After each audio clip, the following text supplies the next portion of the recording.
Okay, Rod, now we are on the green. Yes. A green in regulation. Beautiful, we like that. That's good. Another birdie opportunity. Yeah. And now it's the little flat stick.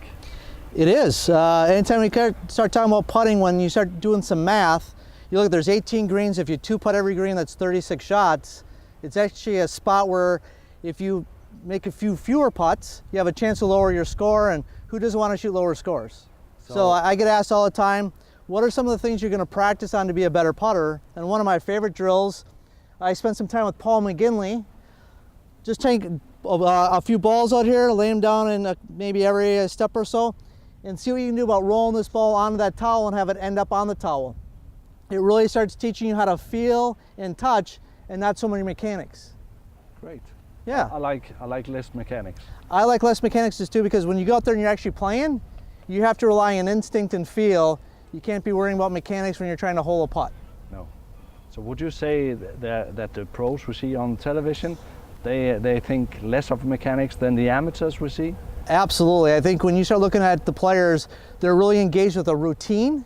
They're looking at their spot, they're going to roll the ball over, and then that's it. Or the amateurs thinking about their backswing, keeping their head steady, maybe breathing.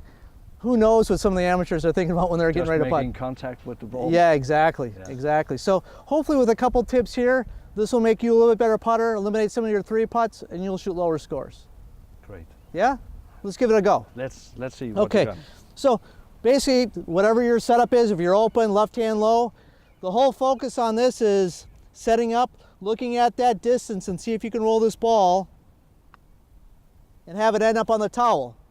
We go back to the next one. Same thing, all the focus is on that towel, and see what we can do about having this ball end up on that towel.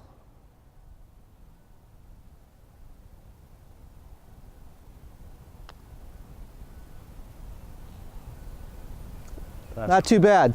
That's great. But the more you start to practice on touch and feel, the whole key eliminating three putts is getting that first putt close enough to the hole where you can make the next one. Way too many times you hear the adage of never up, never in. The person hits it 4 or 5 feet, 6 feet past the hole. That one's not going to go in the hole either. So the whole goal here is give you a couple of drills when you go out to the putting green is working on touch and feel. And I would start with maybe at somewhere 15, 18 feet, 22 feet, 30 feet, somewhere in that range where you're working on distance control. You don't want to use this at 4 feet, 5 feet, 10 feet, because you're pretty close to the hole. Let's start more at 18 feet, 20 feet up to 30 feet. And if I had a few more balls, maybe we'd use 5 or 6 golf balls. The first thing you can do is eliminating three putts. If you can eliminate three putts, you're going to shoot lower scores. And one of the biggest reasons you three putt, you don't have very good distance control. And that's where it comes down. The difference between a really good player and the average player is putting. So hopefully maybe you can use this back home.